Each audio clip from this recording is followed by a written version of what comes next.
Hey guys, welcome back to another video, and in today's video we're doing the Shiny Secrets review for the 1st of March 2023. I'm on time, I've got some time like I said, so I'm actually doing it today on the day.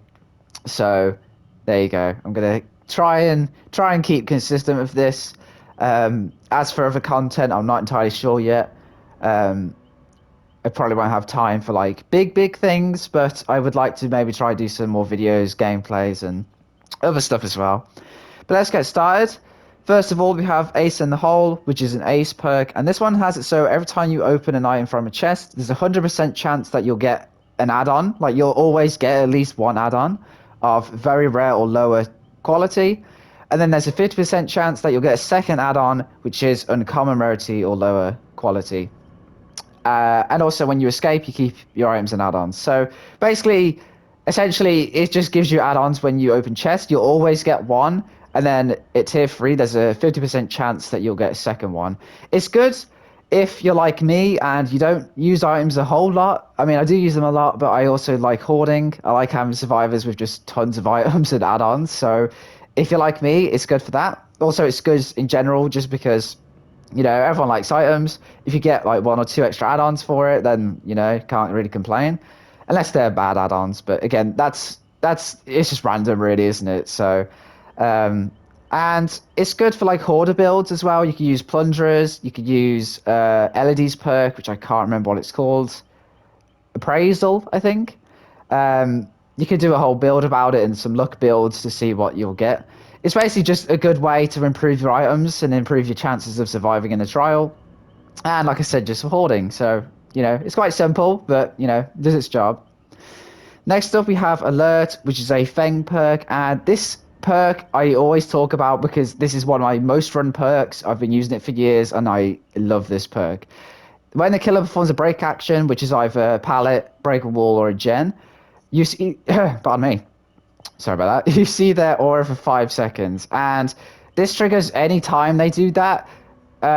If it's a gen, if they kick the gen and then let go, you still get the aura reveal. So you get 4 seconds or something of them like doing whatever. So this can trigger from any range at any time. You could be in the chase with them. You could be on a gen. Basically anything.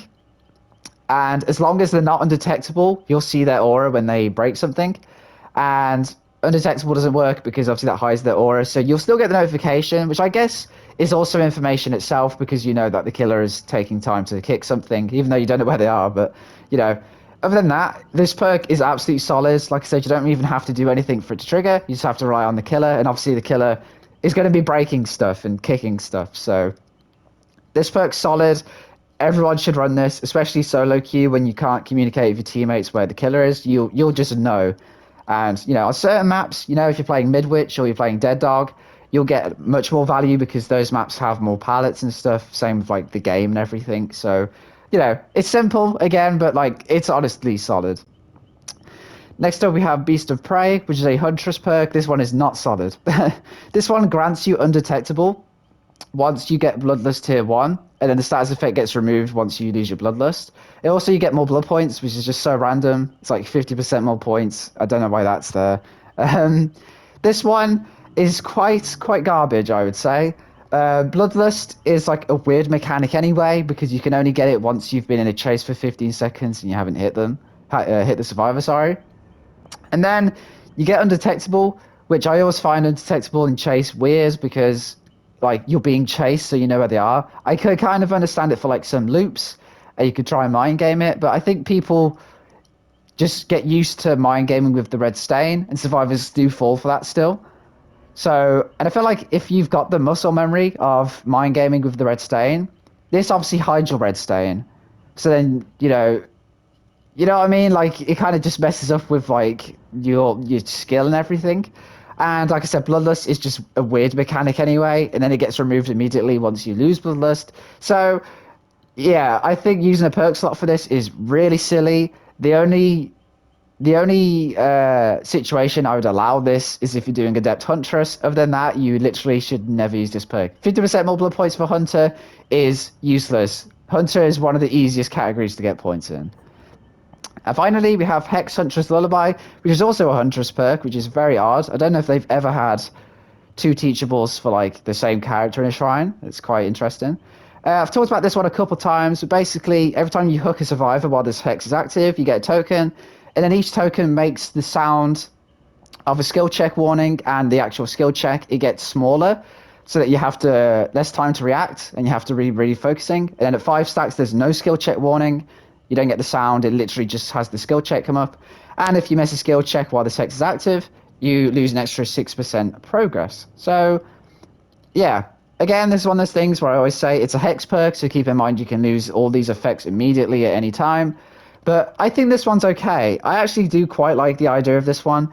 I think there's not really any other perks like this. I just know that there's like a Blight add-on which kind of does like a similar thing where it just suddenly springs it on you. I think if you do manage to get the stacks and you manage to protect the totem, I think this one's not bad. I think, again, it's something like I said in last week's Shrine, but if you have like skilled or decent survivors, then unfortunately it probably won't do a whole lot.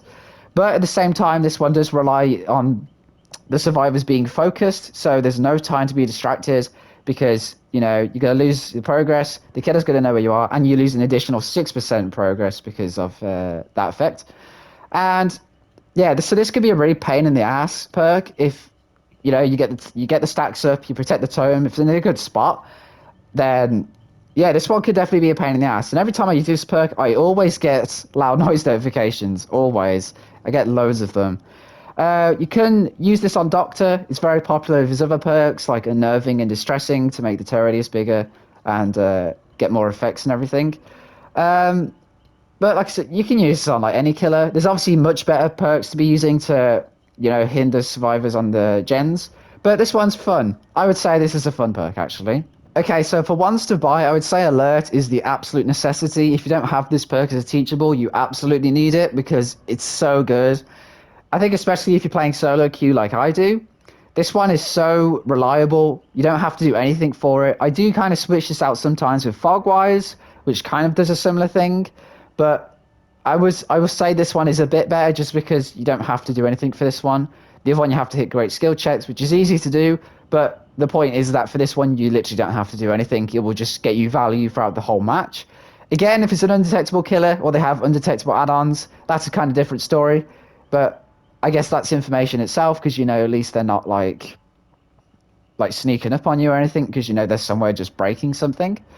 Ace in the hole, kind of. I think it's Ace's best perk.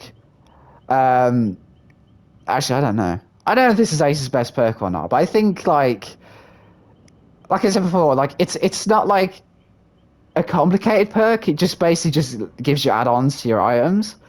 But I don't know. And again, I don't know if like using a whole perk slot just for that, and you know, sometimes if you know the killer's focused on you a lot, or you know your team's dying a lot, you're not really gonna maybe have much chance to open chests. So then like this perk's not doing anything for a whole game. The other two, I would say no. Huntress Lullaby maybe, because again, I do like this perk. I'm a bit biased because I really enjoy using this to fuck with people. Beast of Praise, absolutely not.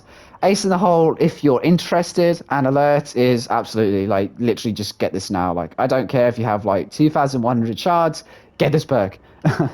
Guys, that did it from me. Hope you enjoyed. Hope you found this useful. Hope you appreciate that I'm on time for once. And I will see you in the next one.